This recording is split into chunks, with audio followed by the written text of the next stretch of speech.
ইলিশ মাছের অনেক রেসিপি তো আপনাদের সাথে শেয়ার করেছি। আজকে পুঁইশাক দিয়েই ইলিশ মাছের এত মজার একটা রেসিপি আপনাদের সাথে শেয়ার করছি, যেটা কিনা আপনারা না খেলে এর স্বাদটা বুঝতেই পারবেন না। তার আগে চলুন দেখে আসি আজকের রেসিপির জন্য আমি ঠিক কী ধরনের পুঁইশাক সিলেক্ট করেছি। আমাদের ছাদ বাগানের পুঁইশাক গাছ থেকে বেছে বেছে ঠিক বড় বড় পাতাগুলো সংগ্রহ করছি। এর মানে এই নয় যে এর চেয়েও বড় সাইজের পাতা বা ছোট পাতায় এই রেসিপিটা ঠিকঠাক হবে না। তবে আমি সাজেস্ট করব এই রেসিপির জন্য বেশি ছোট পাতা সিলেক্ট না করাই ভালো। এখান থেকে পাতাগুলো সংগ্রহ করে বেছে নিয়ে খুব ভালোভাবে ধুয়ে একটা ঝাঁঝরিতে পানি ঝরাতে দিচ্ছি। শাকগুলো পানি ঝরাতে দিয়ে প্রথমে মাছকে প্রিপেয়ার করে নিচ্ছি। এজন্য একটা পাত্রে 2 টেবিল চামচ রান্নার রেগুলার তেল দিয়ে পেঁয়াজ কুচি ব্যবহার করছি। এখানে আমি 2টি মিডিয়াম সাইজের পেঁয়াজ কুচি ব্যবহার করলাম। যেহেতু পরে আবার পেঁয়াজ বাটা ব্যবহার করব, এজন্য পেঁয়াজ কুচির পরিমাণটা কমিয়ে দিলাম। আর এই পেঁয়াজকে সোনালি আভা আসা পর্যন্ত ভেজে নিচ্ছি। যখন পেঁয়াজ যেমন কালার আসা শুরু করবে, এ পর্যায়ে এসে সামান্য পানি দিয়ে দিচ্ছি। এখানে ছোট্ট একটা টিপস দিয়ে দিই, যে কোনো শাক রান্নার ক্ষেত্রে পেঁয়াজকে কখনোই অতিরিক্ত লাল করে ভাজতে যাবেন না, এতে করে শাকের সবুজ কালারটাই নষ্ট হয়ে যাবে। এখানে পেঁয়াজ বাটা ব্যবহার করলাম 2 চা চামচ, জিরা বাটা 1 চা চামচ, রসুন বাটা হাফ চা চামচ। এ পর্যায়ে গুঁড়া মশলা ব্যবহার করছি। হলুদ ব্যবহার করলাম 1.5 চা চামচ, লবণ 1 চা চামচ, সামান্য ধনিয়ার গুঁড়া ও সামান্য শুকনো মরিচের গুঁড়া। আরও একটা টিপস দিয়ে দিই, যেহেতু শাক পরে আবার কমে যাবে, এজন্য প্রথমে লবণের পরিমাণটা কম দেওয়াই ভালো, লাগলে তা নয় আবার দেওয়া যায়।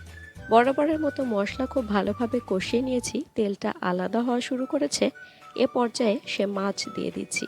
আর আমি মাছেও সামান্য লবণ ও হলুদ মেখে নিয়েছি। এতে করে হবে কি, মাছের ভিতরে খুব ভালোভাবে লবণ প্রবেশ করবে। এখন মাছের অপোজিট সাইডে উল্টিয়ে দিব, যাতে করে মাছের দুপাশেই খুব ভালোভাবে মশলা প্রবেশ করে।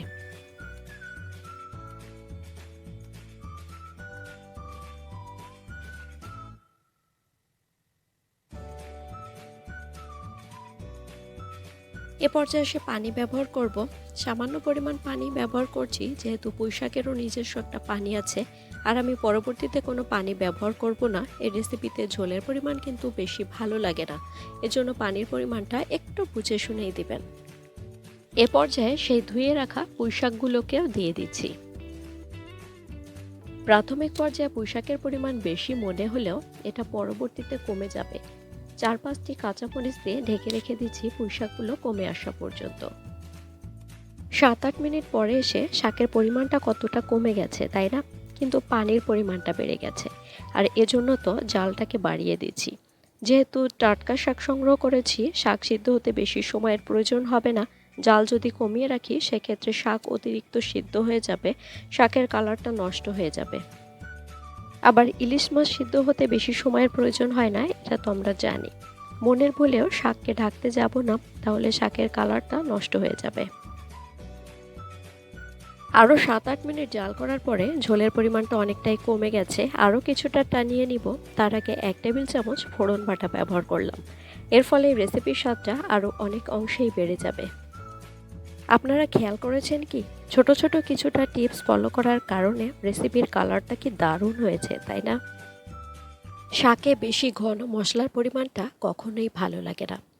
আমার রেসিপি রেডি হয়ে গেছে। এখন আমি চুলাকে বন্ধ করে নামিয়ে পরিবেশন করে নিচ্ছি।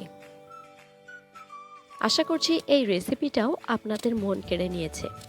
সবাই খুব ভালো থাকবেন, আমার জন্য দোয়া করবেন। আল্লাহ হাফেজ। আসসালামু আলাইকুম।